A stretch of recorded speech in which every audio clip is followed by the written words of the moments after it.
Bonesaw is ready.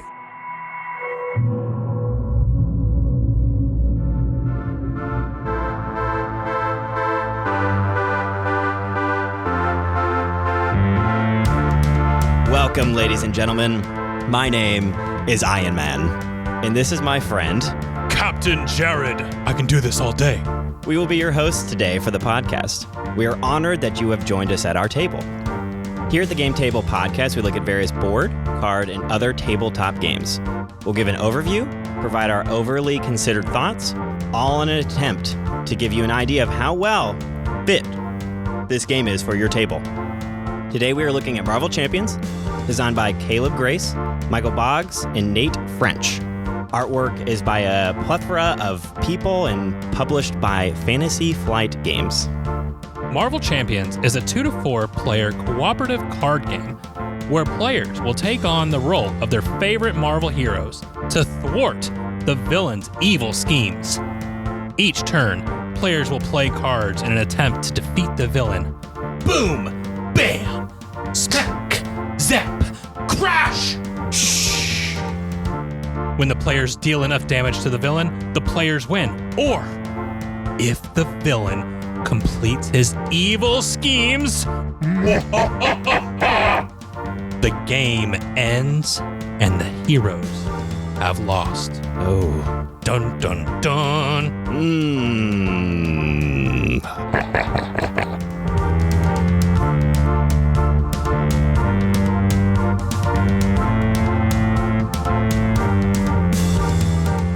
Well, Jared. Ian. What was your first ever Marvel experience ever? I was not a good comic book reader growing up. In fact, I wasn't a really good reader at all, if we're being honest. Okay. Books did not really draw me in as a child, which is pretty sad when I look back on that. Yeah. But I do remember being introduced by Sony Entertainment to Tobey Maguire and Sam Raimi's Spider-Man. The best of all kinds. Yeah, sure. Whew. Bonesaw is ready. I'm not going to lie to you. When I saw that scene, I was hooked. I was like, I don't care how the rest of this goes. This is going to be great. What's up, punk? Punk. I bet I watched some Spider-Man cartoon as a child. Yeah. But that didn't really have a big impact on me. Mm-hmm. So I feel like that was my first real engagement in Marvel. Sure. And I think I might have mentioned this briefly on our Get to Know Us episode, but the MCU hooked me with Iron Man. And then we had the Captain America experience where, I mean, the only reason I saw it was because I was in Tulsa, Oklahoma in the middle of the summer, and there was a $2 theater down the road. Wow. And we happened to go see it because we were bored, and it was great. Yep. And I have watched literally every minute of the MCU since. Yeah. So that was my first engagement with Marvel. Yes, that would be probably, it's either that or, if you remember, speaking of Captain America. Oh, boy.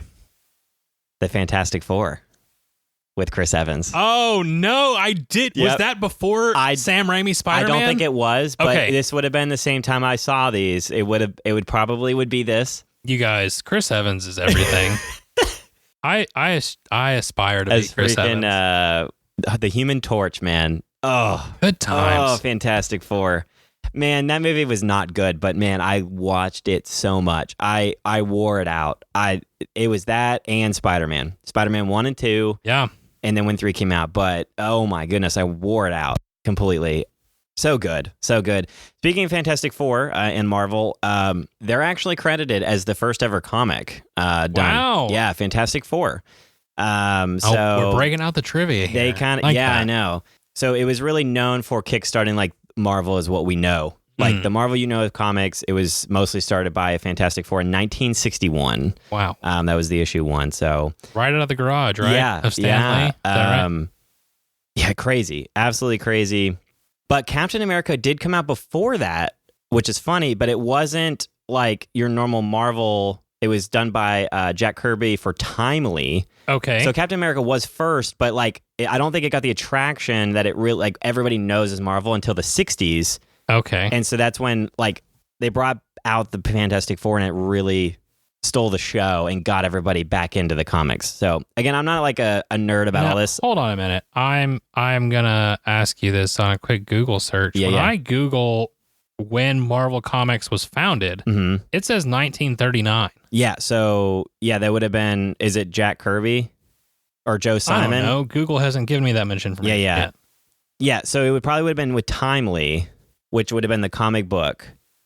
We're learning as we go. Timely Comics. Yes. So Timely dropped Captain America. So it wasn't officially like Marvel Comics at that point? No, it was not. It didn't drop as Marvel. It later became Marvel Comics, but it was not. It was Timely, which we know as Marvel characters. But I see. I was gonna say. So this is how far I've come in my Marvel knowledge. Is Victor Timely named after Timely Comics? Oh, that's pretty funny. I'm just saying. I don't know anything about. I don't know when was Kang written. I don't know, man. That's hilarious. All that stuff is still so foreign to me. Speaking all the of stuff. Victor Timely, the last episode of Loki was incredible. I have no spoilers. Thank you. It was incredible. And the listener has no clue what episode I'm talking about because it applies to all episodes. So there you go. True. I mean, I agree. All of Loki is incredible. It's so good.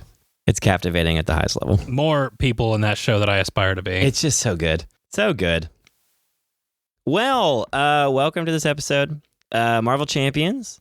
Here we go. Ian has been over at my house for 2.5 hours now and has just been giddy as all get out with this episode. One. You guys are in for it. You're in for it. He was ready. He did the intro. I know. Like, that's how excited he is. I was like, let's get started. What are we waiting for?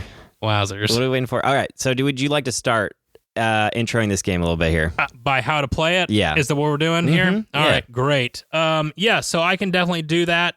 We're going to give a brief overview as best I can here because there are a lot of little nuances to this game, but I just want to give you the gist, and then we will talk about it. So, players win this game by defeating the villain. Yeah. The way you do that is by getting the villain to drop their hit points to 0 on their final phase. Yes. Players lose if all players' health goes to 0 or the main scheme gains more threat than its threat value. Yeah. So just to give those win and loss conditions on the front end. Each player controls a hero. This involves a main card, which is two-sided. On one side is a hero, and on the other side is an alter ego form. On the hero side, it has 3 basic actions of thwart, attack, and defense. Thwarting allows you to remove threat from the scheme. It could be either the main scheme or sometimes side schemes pop out. You can remove from either. Attacking allows you to attack either a minion or the enemy itself. Yeah. Or defending is when you're being attacked and you can reduce the damage. Put that shield up. That's right. Use your shield. Additionally, the hero side has an ability of some kind. Always. Always and forever. Always and forever. I can do this all day. All day. The alter ego has a recover value, which lets you recover health. Yep. And a different ability than what's on the other side. Yeah, different abilities on your alter ego and hero, and they are not the same, obviously, but they do, like, every hero is different. It's not the same for each person. That is true. Yep. Everybody is different. And all of these values are different based off the hero you're playing, too. So absolutely. Yes, that is correct. Yeah. There's also health and hand limit size and things of that nature. In addition to that main card, each player has a deck of 40 to 50 cards. Each hero deck has 25 cards, or I'm sorry, 15 cards, excuse me. Yep. 15 cards from its own hero deck, and then you add from a particular what they call aspect. There are 4 aspects: leadership, justice, aggression, and protection. Each one has a different focus, which within that aspect there are different allies, supports, event cards, and upgrades that you can have. All the fun stuff. All the fun stuff. So you pick one aspect, and you can build, along with your 15 cards from that particular aspect, and from what they call the basic aspect. Basic can be combined with any one aspect. No one else at the table is allowed to take that aspect as well. So if you have 4 players, each player is doing one of those 4 aspects. I will say, They are allowed to play the same, but you would never really do that unless you're playing a large player game. I would not recommend. No. For those of you that do not like building your own decks, you're in luck because every deck comes with what is called a pre-constructed deck. Yes. Which means you can just take it right out of the box and start playing and not worry about any kind of deck building at all. Boom. Zap. Crash. That's right. Wow. Wowzers. Boing. The other great thing is that these pre-constructed decks don't suck. No. They are actually competitive. No, they're good. Yeah, they're good. For the most part. There's a couple of that I don't really care for, but I mean, the Hulk is whatever. All of them can be competitive on their own. Most are solid. That's true. Most are solid. Most are solid. Yep. I said all. I've retracted that statement. Most. Change the word. All right. So that's what you have in front of you to start the game. Yeah. All players are working together to defeat the villain. All heroes play, so each player takes their turn, and then the villain goes. On a player turn, players choose which cards they want to play. They have these cards. Each card does a specific thing. Like I said, it could be an event, an upgrade, a support, or an ally. Each card will have a cost associated with it, and the way that you pay for said cards is by burning other cards in your hand as your resource. Each card, in addition to its ability and its cost, also has a resource value. Yeah.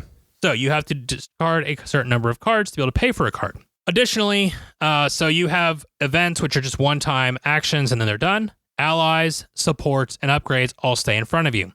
Supports and upgrades are typically buffs for your character that will last for the rest of the game. Allies will stay in play as long as they have health. Yeah. Once they've lost their health, they go to the discard pile. And yeah, so once all the players go, they'll take their turns together, but in clockwise order, so the first player will pass each round. Once they do that, the villain will go, and he gets to add a bunch of crazy stuff to the board. They'll attack each player or thwart based off if the hero's in alter ego camping Scheme, out. not thwart. Yeah, sorry, scheme.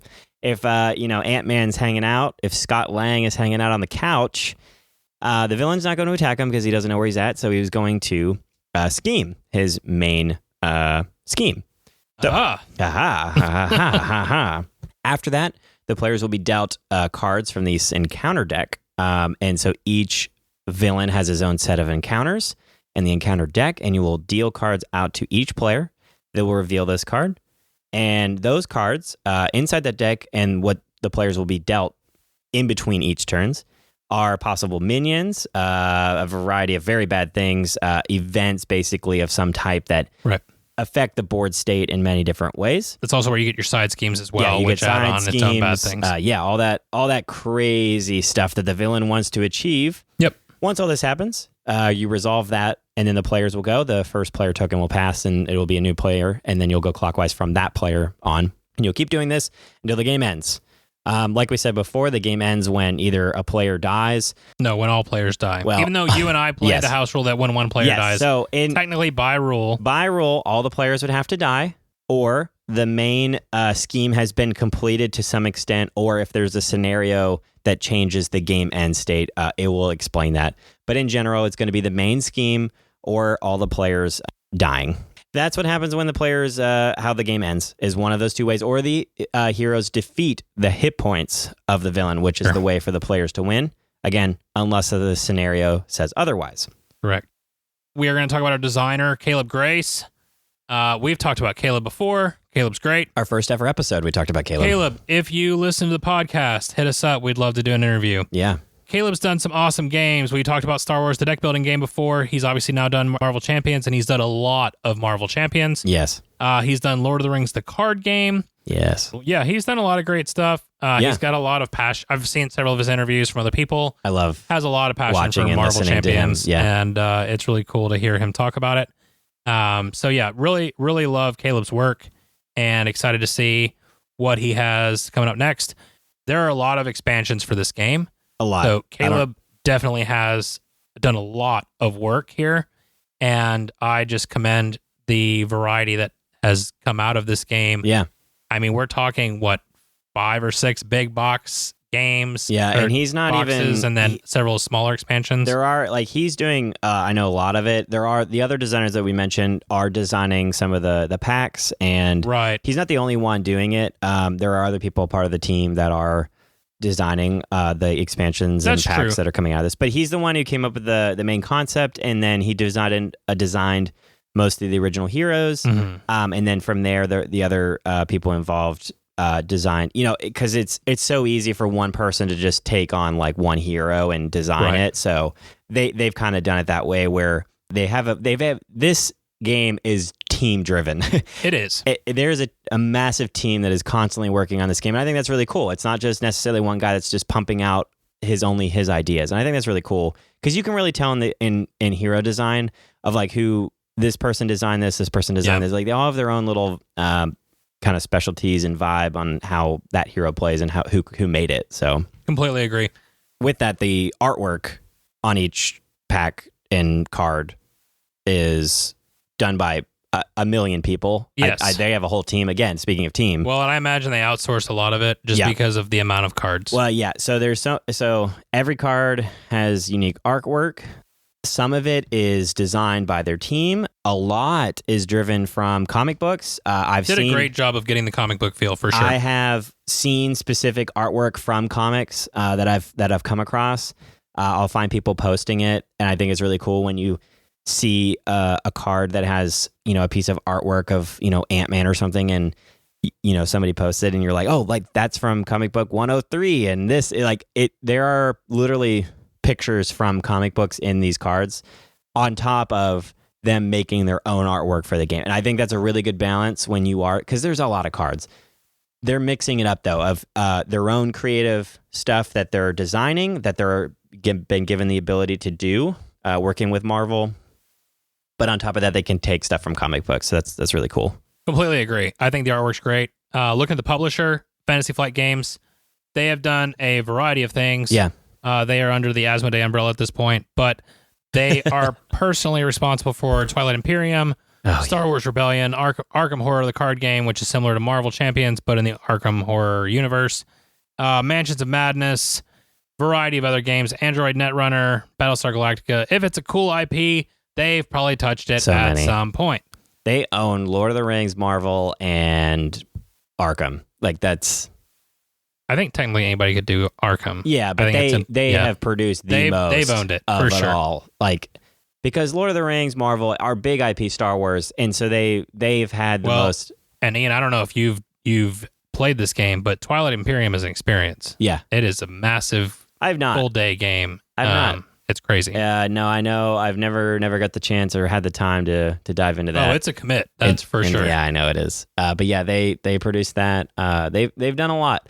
Fantasy Flight is, I think, before Asmodee really like took over the world. Yes, Fantasy Flight was that top tier. I would agree with Obviously, that. they're all owned together now, so it's kind of hard to say that because they're all the same now. But Fantasy Flight for a long time was the one that made the most beautiful artwork on all their games. Every game they made had the best artwork and always had really good components and like all that stuff. So I feel like they really were the first ones to really set the standard. Because back in the day, you had Days of Wonder, which had high quality stuff. Yeah, but they were pumping out like a game a year, maybe. Yeah, and their artwork is very different. It's not the same as the type of artwork that Fantasy Flight does. But then you had a lot of companies like Rio Grande that would pump out good games, but the quality of the components or the artwork would be very meh. Yeah, and so I think Fantasy Flight really kind of took that and said we're going to escalate it. Yeah. So I really appreciate the way that once upon a time they were the ones setting the bar. Yeah, and especially a lot of their early games. I know they had a Star Wars card game that came out. They pushed that Star Wars artwork, and it was great. And it was it was kind of ahead of what everybody else was doing. So yes, totally agree. All right, well, getting back into Marvel Champions a little bit. Yeah. What's the draw to this game, Ian? Heroes, villains, Marvel. What else do you need? What do you want? What do you want? No, it has. I mean, if you like Marvel, obviously this is. I mean, it's going to be a draw. But with that, you truly feel like you are playing a hero in this game. 100%. Every time, and it's not like you just feel like I'm playing a hero. No, I am playing the hero that I picked. I am playing Captain America. I'm playing Doctor Strange. I'm playing Captain Marvel. I'm playing Ant-Man. I'm playing that character. It feels unique. each hero is unique to itself, and they created it to feel like that hero. And Yes. like their abilities, the cards you play, just makes you feel like you're playing that hero. I completely agree. In fact, I think it is the thing that has hooked me on this game, because if it didn't have that, I think I would have moved on. Yeah. So back in the days of 2020 and 2019, I was very hesitant to dive into this game because I knew what it meant if I got hooked, because you have the base game, which comes with heroes and 3 villains. Yeah. And then it's a what they call a living card game, which means they're pumping out new content all the time. The only difference between this and a trading card game is you know exactly what you're buying in every pack that you buy. Yeah. So trading card game has rarities. If you buy individual like booster packs, and it has stuff in it that, again, it's all random chance on what you get. There's a set rarities of specific cards. In a living card game, there are packs. They're not considered booster packs. They're called hero packs in this scenario, or campaign or bags, modular or boxes, packs or whatever. Yeah. And within that pack, there is a list of cards, and that card is in that pack. There is no rarities. And it's in every pack. It's in every pack. There, you know what you buy in that pack, so you always know what you're getting. There's no card chasing or rarities or there's no foils in this game. Everything inside that pack, you know what you're getting, and they just continue to release more expansions. Yes. Inside of a living card game, though. So I knew this was exactly the model that I was looking for. Right. And I'd already kind of missed the boat on Star Wars a little bit, because I had tried Star Wars back in the day. As a newer gamer is when I got to try it, and I don't think I was ready for it. And this is Star Wars, the card game, That's living correct. card game. The living card game. Shout out to Rick Fox, one of our awesome listeners, who I remember getting me that Star Wars, the card game. I believe he got it for me for Christmas, right after it came out that year. I got that game probably about the time it came out. I don't think I fully embraced how good that game was until it was too late, and I kind of already moved on. And had you played Arkham or Lord of the Rings? I played one game of Lord of the Rings. It didn't really hook me. It was okay. Gotcha. So anyways, someone gave me this game, and I was like, okay. And so what ended up happening is I got COVID, and so I'm stuck in my office by myself. And I told you about this game before. You had already told me about it, and you were already hooked. Yeah. And I was like, Jerry, you need to get this game. Whatever, I'll try it. No, you didn't want. You were like, I don't know. And then somebody gave it to you, and you're like, well. So I got COVID. Yep. I'm sitting in my office all by myself with this stack of games that I could play. And Marvel Champions can be played solo. I was like, whatever. I'll try it out. And it does. You guys, I pulled Spider-Man out of the base box, and I fought Rhino. Oof.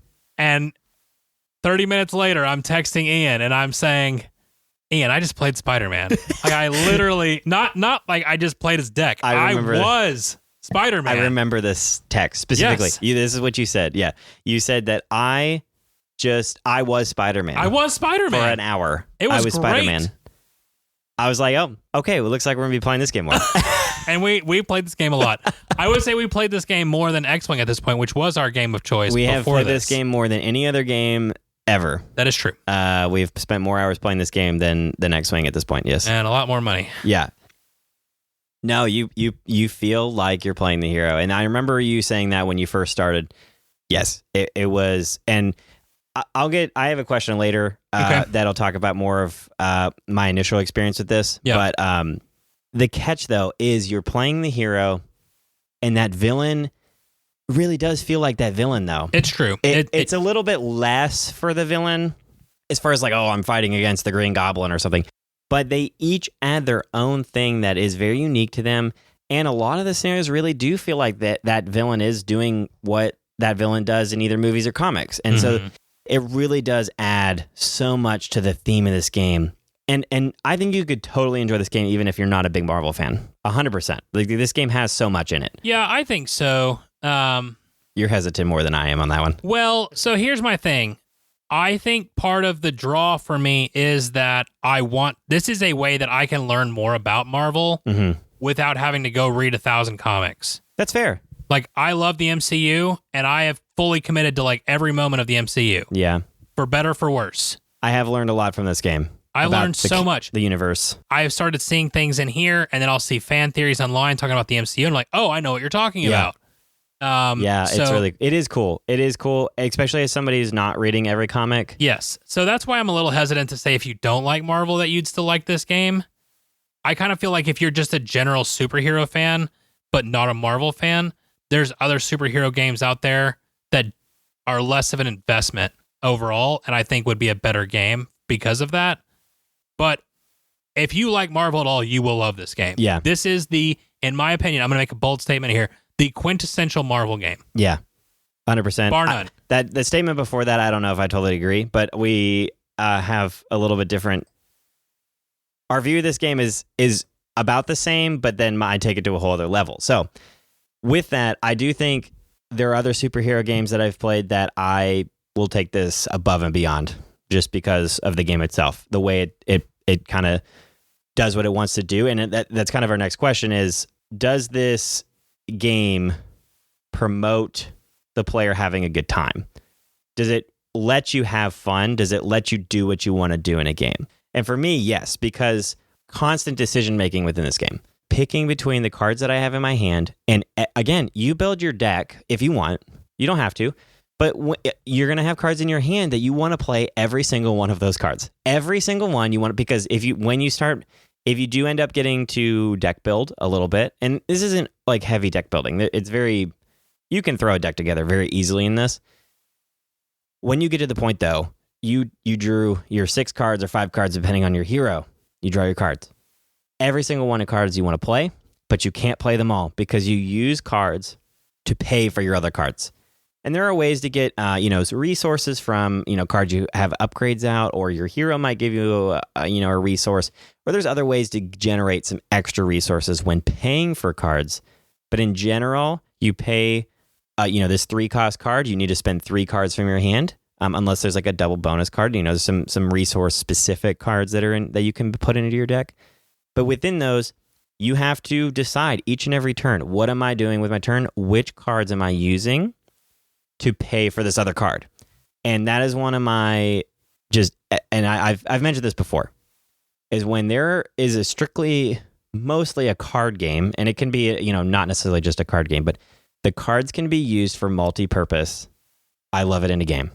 I love it when cards can be used for multi-purpose because it doesn't clog my hand with things that are just specific to one thing. And there are resource cards in this game that are specific to that, but you want those in your deck. You're putting that in there for a purpose, where most of the time, every card in this game you can use as a resource, and every single card you can use to play its event or its action or whatever it does.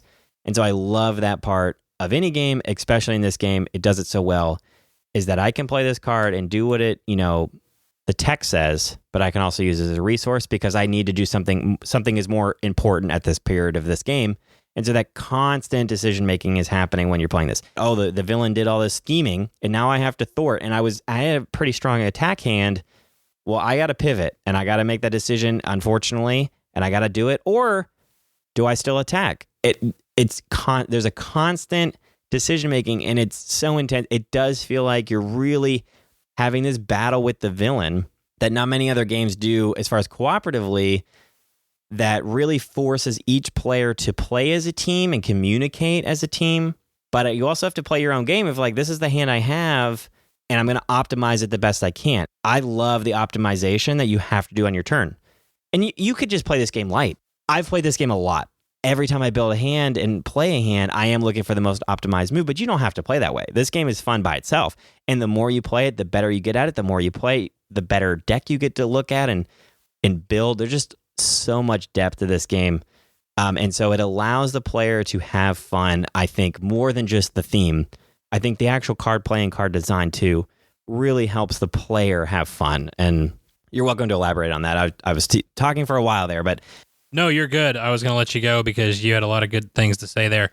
Yeah, I think there's not a lot that keeps me from being able to really enjoy what I'm wanting to do when I sit down to play a game. Yeah. I've said more times than I thought I ever would on this podcast already that I'm looking for games that I can feel like I'm part of what I'm playing. Yeah. I want to feel engrossed in that. And this does that in spades.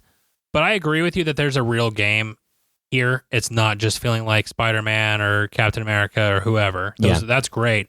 But the amount of decision making, the amount of tactile play, every single hand is different. You have every hand is you different. have a strategy for what you're doing with your overall deck. Yeah. But you have to respond to the villain and what the villain is doing, and that can completely change your whole plan every single hand. And that's crazy. And then your hand is different. You could build the same deck, and that game will be completely different. You could play the same exact deck 10 times.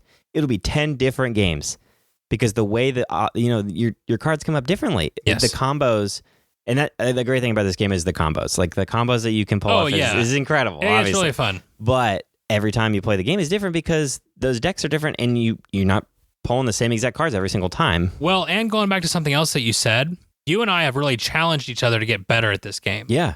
I remember sitting down tonight to play, and you said, bro, my deck's at 48. And I'm like, nah, you got to trim that. We talk all the time about trimming the fat. Yeah. Because we want to get as close to that 40 card count as we can. Right. Because we've learned that's optimal play. Sometimes that's not always true. Yeah. It's okay sometimes to I thought throw I was in doing all right, a little bit more. I thought I was doing all right. No, I mean, no critique. Yeah. I mean, but you and I, you agreed. We've talked. We trimmed down a little bit. We've talked about it, yeah. We've learned from each other and how to play different styles and that sort of thing. Yeah. And it has been I think it's been a really cool bonding experience, which is the ultimate goal of all things we do at the table, right? Yeah, is to be able to get together and enjoy our time. You and I are always talking about, are we buying the latest hero? I know, yeah. Are we making another money sink? Are we doing whatever? And of course, you and I are both buying it for some reason. Always. Because we play with people outside of just the two of us. But it's always a fun experience, and we've found a lot of creative ways to play this game, and we've pulled out some wins that felt impossible. Oh, yeah. And now, granted, we spent way longer at the table than we should have for it, but man, it felt great to pull that out. And the villains have, each villain has 3 difficulties. And so you can play on easy mode, which would be the first stage and the second stage. Each game, you will always defeat 2 stages, unless, again, specific scenarios. But in general, you'll face 2 stages. You'll defeat the first stage and the second stage. When you complete the second, if you defeat the hit points of the second villain stage, you will win. But you could also play with stage 2 and 3 for the expert heroic mode, which at this point we kind of play mostly that, depending on how we're feeling. But in general, we're experienced.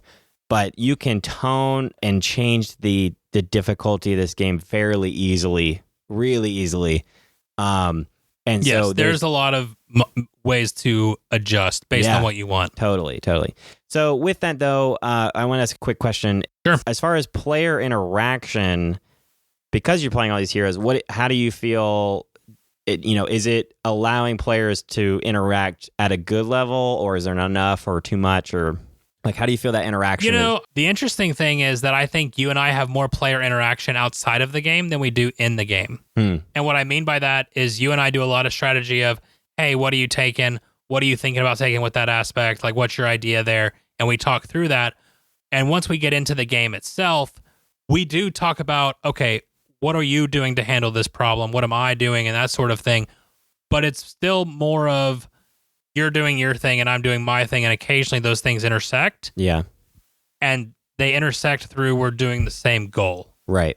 But I think by and large, you're playing your character and I'm playing mine. Yeah. And the interaction is if I defend an attack for you, or if you have a buff that helps me. But that's kind of the limit of how much player interaction I feel like there is. I feel like it's very responsive or reactionary player interaction. Yeah. It is also very situational, and I guess what I'm trying to say is it happens in an instant and then it goes away. It's true. I wish there was more of it, honestly, because of the amount of teamwork that you see with the Avengers. Yeah. But I don't know how you would do that very well. Yeah, this game, it's a cooperative game. And so you're all trying to achieve this one goal. I will say, as we're talking about this, is in cooperative games, what can tend to happen is a metagamer type of controlling player can take over the game and tell everybody what to do. This tends to happen in the very first co-op that I ever played was Pandemic. Yeah. Is that one player basically tells everybody what to do, and the players never have any decision-making within themselves. So there's a super fine balance between cooperative games, and I would rather be on this side of it, is that you can't see my cards, and I could tell you, but we don't play that way. You're not supposed to. And so I have to still play my game, and it's still my turn and my game that I'm playing, but we're playing it together. And so I think this game really does force you to play your own game inside of a cooperative game. And so I think that's really a really good take on it. Obviously, sometimes if you're wanting to play a full team game that you're all having the same amount of decisions together, this is definitely not that, but each player's individual decisions do affect the other players on what they do on their turn. Because if you're like, oh no, I'm just going to attack, well, then the other player has to deal with the threat because we're going to lose if we don't get this threat off the board. So yeah, I think there's no way to alpha game this game. No. It's impossible. There's two. Well, and that will come up in one of my critiques is that there's a lot to keep up with. Yeah. Yeah. No, there is a lot. I think we went through a dozen games when we first started out before I felt like we had a full grasp on everything that was happening. We weren't forgetting any rules. We weren't missing anything on cards. Because there's a lot of cards. Yeah. And on one hand, it's fine. Right. Because it's a cooperative game. You're just playing together. And if you miss something, like, who cares? If you're playing this game casually, it is hard to keep up. I'm not a casual gamer within this game. Yeah. I've kept up with the FAQs and the forums and all the cards and like all the terminology. And I'm very grateful for that. And so, yeah. So when I teach this game, like I know all the keywords and I know all the things and I know all the sequences of play and all this stuff.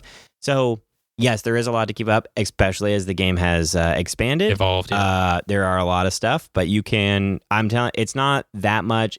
You can get it. It just takes a little bit of time, especially the new stuff. Well, and I would say too, you and I are coming at this from the perspective of all of it. Right. But in the base game, I think it is relatively easy to pick up. And the design of the villains in the base game, I remember showing Rhino to Anna, and we played. And when we got done, she's like, "Oh, that was really quick." Yeah. Because it does play quicker. It does. Now, there's some scenarios that you can get into in the expansions, right, where, geez, dude, we've been there for a long time.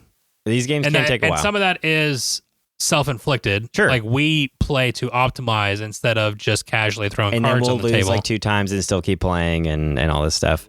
So with that, as far as like, what is this game lacking then? As for you, like, what is it keeping you from doing and keeping you from achieving, like, as far as in a game that you don't like? I think my big critique with this, or I used to play Sentinels of the Multiverse, which is the more not IP, more generic superhero game. Yeah. There's just so much to keep up with on all these cards. And I'm saying that as a like hardcore gamer. There's just a lot to keep up with when you get into the more complex scenarios. And there are times where I'm like, okay, I just trust that Ian is telling me the truth, and I'm not even going to bother checking it. Like, why would I do that at this point? That's funny. And so it makes me feel like as a player, I'm missing out on something. Okay. Because I'm more just listening to another player say it. Sure. But I also, I am blessed to have someone who keeps up with all that. And so it's easier for me to just be like, okay, I know that's what's happening. He's got it. But that same thing happened with Sentinels, where I had a friend who played all the time, like way more than I ever would. And so when we played, I just trusted that they knew what they were doing with the villain. And I was just like, okay, well, I'm going to play my turn and not worry about it. Yeah. So that to me is a thing that is potentially lacking in the very complex scenarios. I don't think it's anything you'd find in the base box. No. But in some of the expansions, you could definitely see that. Yeah, I'm coming from a different point of view, obviously, because I know all that stuff. So it's not as much for me. But yeah, I could definitely see that. I could definitely see it being a lot and being a lot to manage, because it is. It's it's a good amount, especially if you haven't played in a while. It's like one of our last games we did play. It's been a little. That was sloppy. It'd been a while. So we'd kind of had to, kind of refresh our minds as we're like halfway through the game. So yeah, it can happen. There is a lot, especially with some of the other expansions. We'll get into like what, as far as buying purposes or whatever. But, sure. The individual campaign or expansions, as far as villains wise, are a little bit more in depth than like a box. The boxes like take you through a campaign. It's a little bit more self-explanatory. Where some of I know like the Green Goblin or Mojo or whatever, there's a lot more kind of put into that as far as complexity compared to a box, because they're trying to get you through a campaign. They're expecting that when you're buying those packs, you know the game already. Yeah. And I mean, that's been a struggle of this, not a struggle. It's been a complication that this game has tried to overcome throughout the various expansions, is that you do have people that are playing casually, and you have people that are very good at this game, and they want a challenge. Right. And so they're trying to balance that in these various expansions. Yes. And I think, in general, they have definitely done that well, in my mind. Yeah. As an experienced player, because I just go straight to the expert, like 2-3 levels of each villain. But sometimes I've gone back to the 1 and I'm like, oh man, this is not actually, it's kind of hard. But in general, the 1 to 2, I feel like an entry level person can get into. And so I think that's really cool that the way they did that. It is very well done. Now, as far as player count, this is 1 to 4. Yep. And so you can play a single hero, but I don't think either of us really do that. When we play by ourselves, we both play two-handed, which means we're playing 2 heroes, keeping up with both hands. You're basically playing as 2 people. Yeah. We obviously play a lot of 2-player, and I've played 3-player a few times. I don't know that I ever want to play 4-player in this game. I think it's an experience. Maybe like a one-time thing. So this game, as far as length, if you play one of the more complex scenarios, it can be longer. You're looking at a couple hours. Yes. You're looking at a couple hours at least. And I will admit again, I think some of that is self-inflicted in the way that we like to play. Yeah. So if you're just throwing cards on the table, it can definitely go faster than that. Yeah. But and especially base and some of the early scenarios, they were a lot faster as they've developed more. People, have asked for more complex stuff. So we got through Rhino in like 20 minutes. Yeah, it's whatever. The first, and Claw's a little bit longer, but totally all fine. the base game villains you can definitely get through in an hour. Yeah, but this game definitely ramps up for how many players you're adding. So if you're playing with 2 people, the game's going to be shorter than with 4 people because 4 people. For each player that is added to the game, the villain gets gets a certain amount of more hit points. It almost So everything ramps. Everything ramps up, so you have to defeat more hit points. It's not like it's the same, so it does ramp up. If you're playing a 4-player game, I've played 4-player. It's depending on the scenario, between 2 to 2.5 hours ish. If you're everybody's kind of familiar. If not, it might be 3. But yes, I would play this game with 4, and I think 3 is a great number for this game. Yeah, I don't think I have any issue with 3. Yeah. I think 3 is a really good number. 4 definitely takes it to a very longer game for sure. The reason I don't want to stay away from it is it's such an experience. When you play with 4, it's a very different game than the 2. Like when me and you are sitting down and you're playing this with 2, it's just a very different game. It's very, boom, the next player goes, I go, villain, back at it. When you're playing with 4, it is a longer game. You take your turn and 3 other people go, and that can take a while, especially when you start getting later into the game. And then the villain goes, and then your turn might not, your turn's 3 other turns after that. So it takes a while. You have to be patient, and but also engaged. Yes, engaged. And so if all 4 players are engaged, though, it's really fun because there's so much on the board for you to manage. And I'm not trying to say the bad part of the manage is that there's a lot of minions and there's a lot to engage, and there's a lot of things be involved with. You're like, oh, this massive dinosaur is sitting in front of me. I need help, and so everybody can team up on it. And so there's so much more to do with your turn when there are 4 people because you're like, oh man, look at all this stuff I can do. Like I can do this combo. Where in 2-player, like there's not always as much options, but the game's still tight. This game will beat you down. Yes. Like any other co-op game. Like this game will beat you down, especially if you're playing at the difficulty based off your, experience. Well, and it's interesting too, because like I know there have been games where I felt like I've been cut off at the knees and I was just the sacrificial lamb and you were able to carry us the rest of the way while I was getting beat to crap and back. Right. But there have been games where I've been cut off at the knees and I'm like, this game's over. Yeah. And I know there's no way out of it. Exactly. So length can be an issue. Yes. And I will say, at a higher player count, it can. After you mentioned the T-Rex, which comes from the Kang experience, you and I have technically played a 4-player game because we both played that game of 2-handed each. We did, yeah. So I agree with you. There is a lot of exposure when you have that 4-player game. I just don't know if the time sink's worth that extra exposure that you're getting. Mm-hmm. It's definitely longer. Yeah, it is. No, it is. Yeah, you have to. I would recommend not playing with 4 unless you guys love the game and want to play it all together. If you're just having somebody over for a game night and they're like, I've never played this before, and you're not sure how they would feel about it, that would be something I had to stay away from. But I have played this game with people that wanted to play. Sure. And that's the way to play the 4. If Four not, experienced players could be a lot of fun. yeah. If you're looking at something else, 2 to 3 is kind of where this game likes to sit. It sings very well there. So, yeah. So the base game comes with how many heroes? So the base game comes with 5 heroes and 3 villains. Yeah. So the heroes in the base game are She-Hulk, Iron Man, Spider-Man, Captain Marvel, and Black Panther. Yep. All really good heroes. She-Hulk is kind of a hit or miss. I like She-Hulk. Yeah, I don't like She-Hulk. On top of that, it comes with 3 villains: Rhino, Claw, and Ultron. Within that, it has... No James Spader voice to go along with that. Yeah. On top of that, it has some encounters that change the dynamic of each of those scenarios. After that, that's the base. And you'll buy that. You have to get that because it has the standard encounter sets. Yeah, there's a few things that come in the base box that you really need that are incorporated in every game that you play. Right. You need the standard for almost everything unless you... whatever. On top of that, they have hero packs, villain packs, and then campaign box expansions. Yep. And those campaign boxes are technically expansions. They don't have the things that come in the base game that you need for every box. Right. And they come with 2 heroes and 5 villains. Yes, and that is a great way to expand your villain collection, is getting a box. Briefly, I think, as far as boxes go, I think, oh man, it's tough. They're all really good. I think the Guardians of the Galaxy one is really challenging, very hard. Not sure how I feel about it, but the Spider-Man's good. The original Red Skull box is really good. I think it really comes down to what you like in Marvel. Yeah. Do you like the Spider series? Then you'll get the Spider box. Yeah.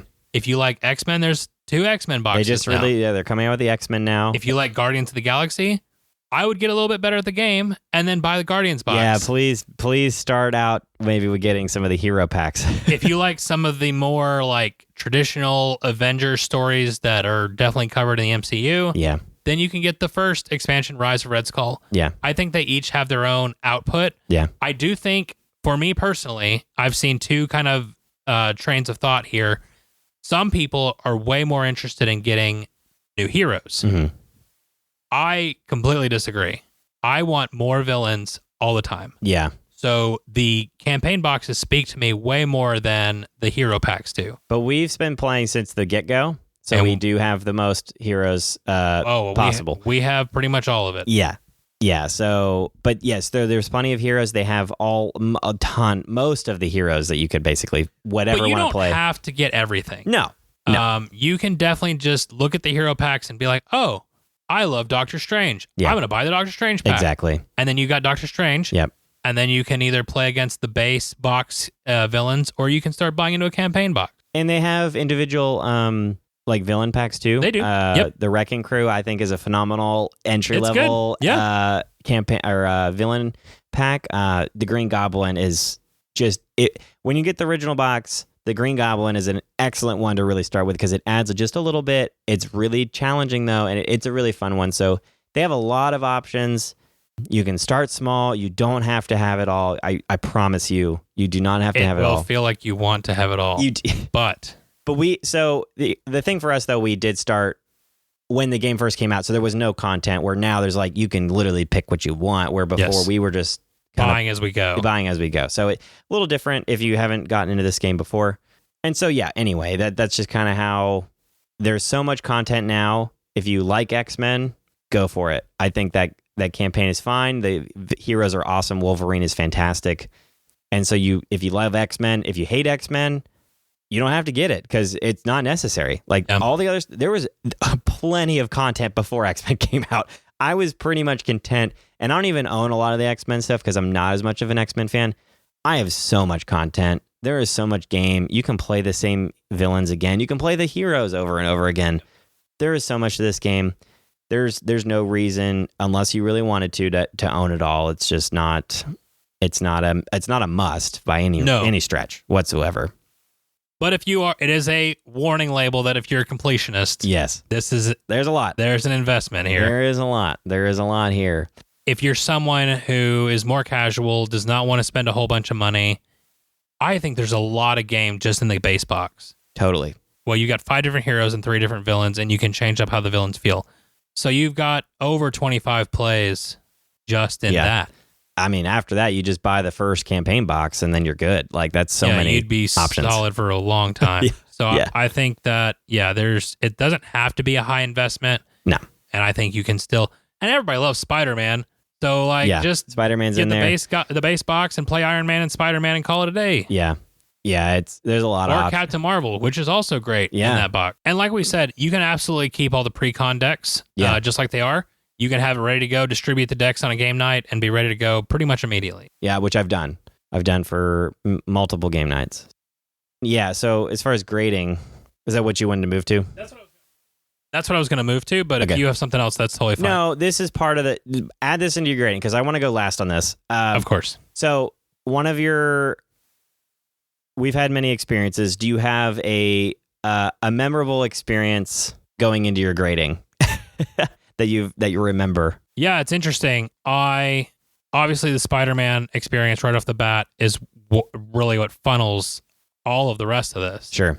I remember when I got the Nebula Hero Pack. It came out perfect time, and of course all this stuff is released in sync with the MCU. So I had learned to love Nebula as a character. Yeah. So I was ecstatic when they brought out her deck. Yeah.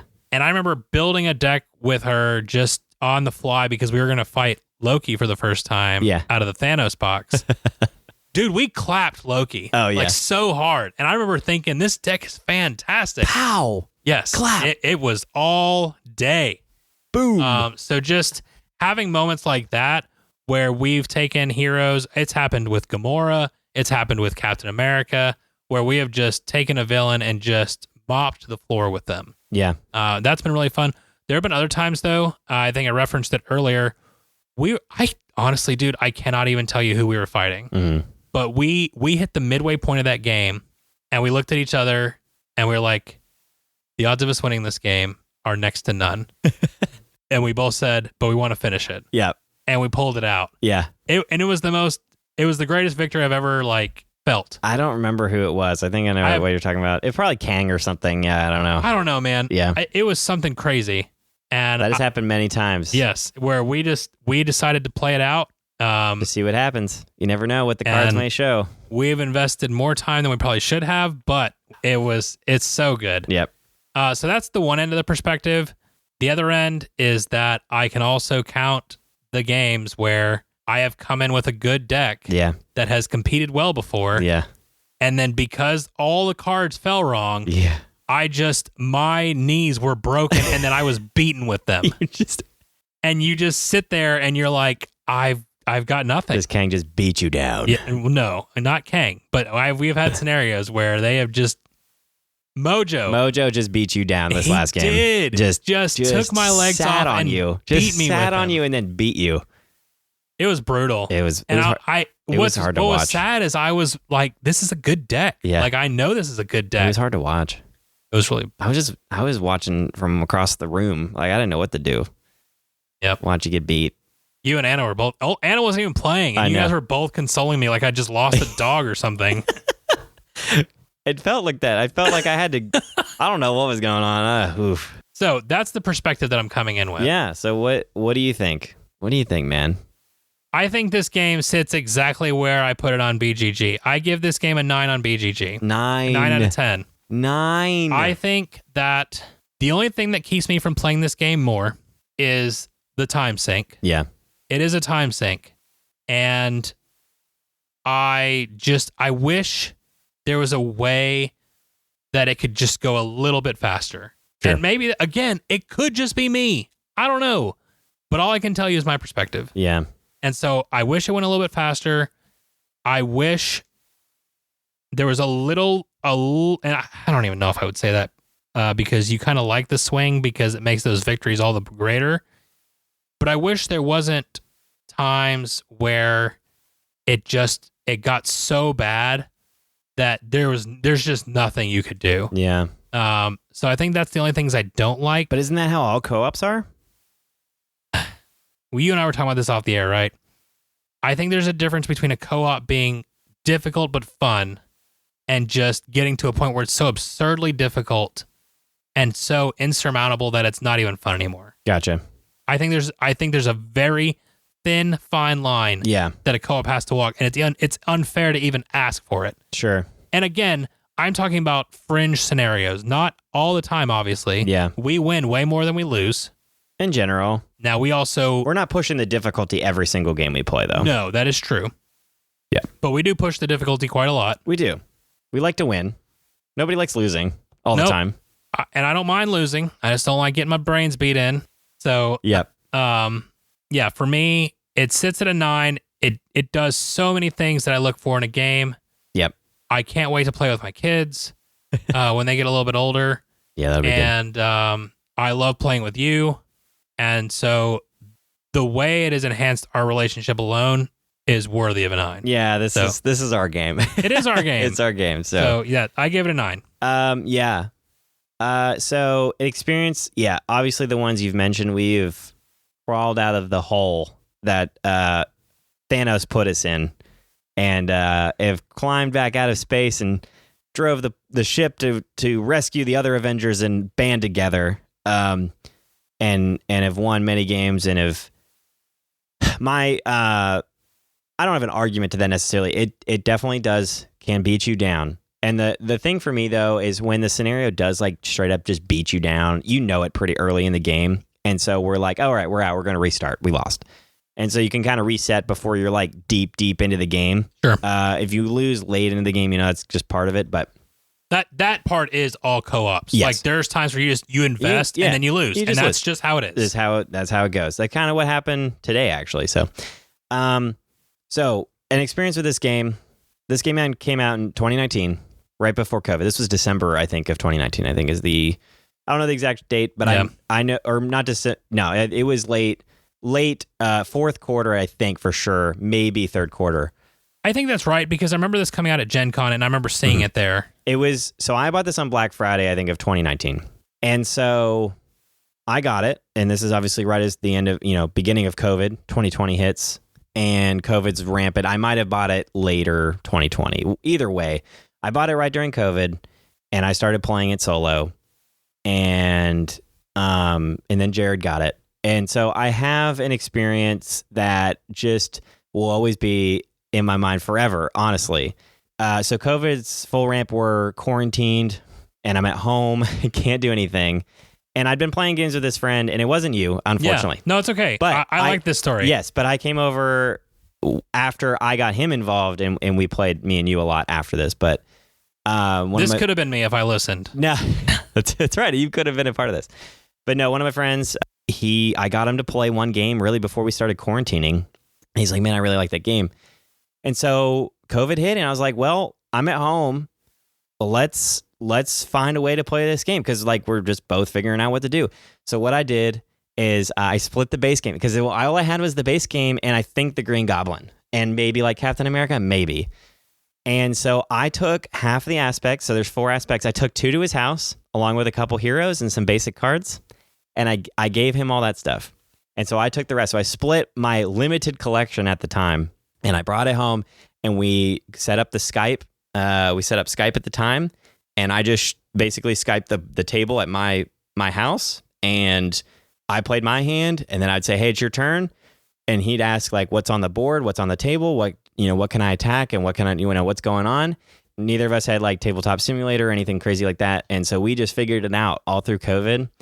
And so one of my favorite memories, just period, in gaming is like during COVID, being in this place of being separated from all personal contact with somebody else in the world, where I was finding a way to still be in the hobby and play a game. I'm kind of getting teary-eyed just thinking about it. So it was just such an awesome experience that I'll never forget in this game, that I'll always have, is that it kept me going for a while, especially through COVID, that I was able to play via Skype with another friend. And so just, again, always on my mind, super cool. And the game has progressed so much. I was able to hang out with you and play all the really crazy scenarios on top of all that. I mean, this game has grown since then. So Dude, we've had a lot of late nights where we've stayed up playing this game because we wanted to just one more go. Yeah, one more. You know, we lost 3 times, That's and we're okay. gonna play Ronin one more time. we're gonna try it. Yep. We're gonna try it. Venom Goblin was the same way. Oh my gosh. We have been absolutely clapped multiple times, and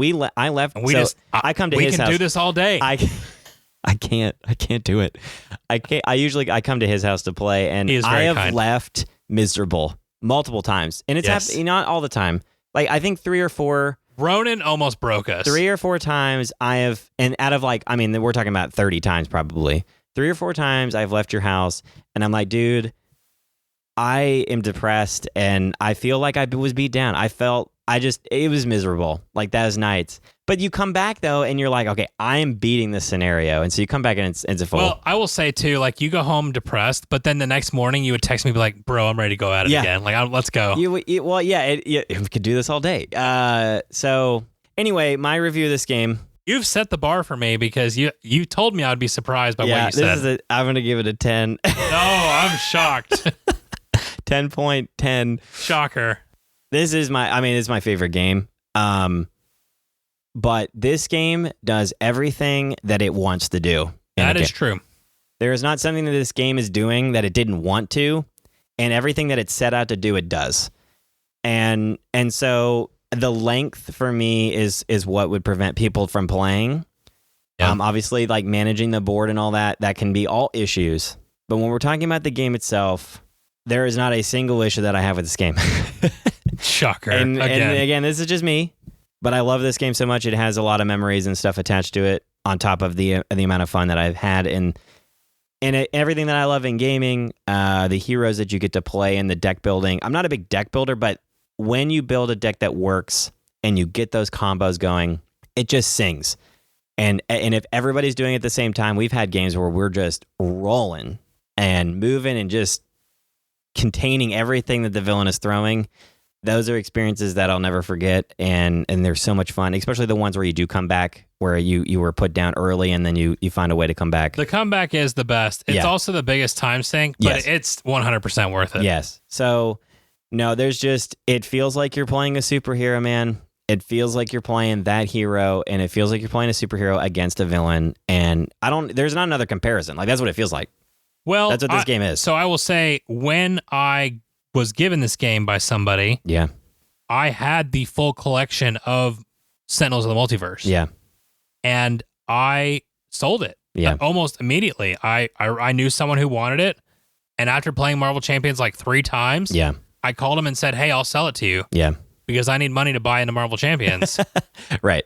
And I think, and I was thinking about this, and I know they had some stuff already printed ahead of time and it was already kind of in the works, but the way this game, so I looked it up while you were talking, this game dropped November 1 of 2019, which means it dropped 5 months before full shutdown. Yeah. And it managed to survive through that and has thrived. I bought this on Black Friday of 19 then. Yes. I bought this on Black Friday 19. Yeah, because it premiered in August of 2019 at Gen Con.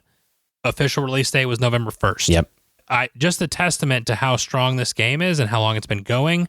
I mean, I think the living card game model is strong by itself. Sure. And I haven't played some of their other ones, but this one really sings.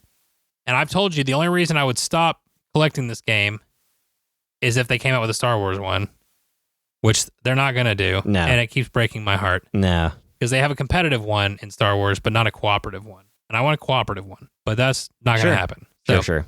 Yeah. So we have Marvel, and I'm cool with that. I'm like you. X-Men doesn't really speak to me that way. Right. But I know that they're getting ready to do Fantastic Four soon. It's got to be coming. They haven't said it yet. They haven't said it, but I know it's coming. Yep. And they're going to get into some stuff like that. Totally. So I'm excited for what comes. I'm excited to continue to learn more about this universe. And I'm excited to play more games with you, man. Yeah. So I think it's a blast. No, you said this earlier. I've learned more about Marvel by playing this game. 100%. I learned about Kang in this game came out before, like, we know Kang in the movies, And so I learned all about Kang. I was like, Yeah. oh, who's this guy? Who's this like absolutely jacked guy? And so I researched him and I found all of it. So this game, it was really cool. I've learned a lot about the Marvel universe. Even if you're not like a nerd or whatever about Marvel, you can learn a lot from this game. It adds a lot. There's a lot of things to look up, which is kind of fun. My favorite moment of that is I was having a discussion with a buddy of mine who's like hardcore Marvel, like knows the ins and outs, read the comics, whatever. Yeah. And I name dropped Squirrel Girl to him, and he was like, "How in the world do you know that?" And I was like, "Buddy, let me tell you." Again, there's so many cards in this game, and you see it all, man. You see it all, and it's super cool. Super cool. It is. All right, man. Well, I think that about does it. So I just want to say thank you all for hanging out with us this evening or this morning or whenever you're listening. Yeah. And I hope that either through a friend or by yourself that you're able to experience this game and that you're able... I want you to find a friend who will play Marvel Champions with you the way that Ian plays with me. Yeah. That's a goal that I hope for all of you. That's right. If you have feedback or want to give us your thoughts on the game, we would love to hear from you. Links to all of our socials are in the description. Also, we have a Discord. Please join and let's have a discussion about this. the games you like. Yes, absolutely. Tell us about it. Tell us about yourself. We can just talk about anything. Yeah. If you have a moment, we would absolutely appreciate it if you could head over to wherever you listen to your podcast and leave us a 5-star review. Only 5 stars. I know that doesn't happen with all podcast operations, but if you are in Apple or Spotify, you are able to leave that rating. It would be very much appreciated and very helpful. Also, follow us on Instagram, and whatever your podcast operation of choice is, please subscribe so that you are notified whenever new episodes do drop. These heroic actions are immensely helpful in growing this podcast, and we look forward to seeing where it goes. Special thanks to Angie Santiago for our cover art, and to Anna Snyder who made the music. Join us next week as Faith and I dive into the mystical world of Kids Chronicles: Quest for the Moonstone. Ooh. And in the meantime, may your dice rolls and your card draws be blessed, your experiences at the table be ones to remember forever. I am Iron Man. On your left.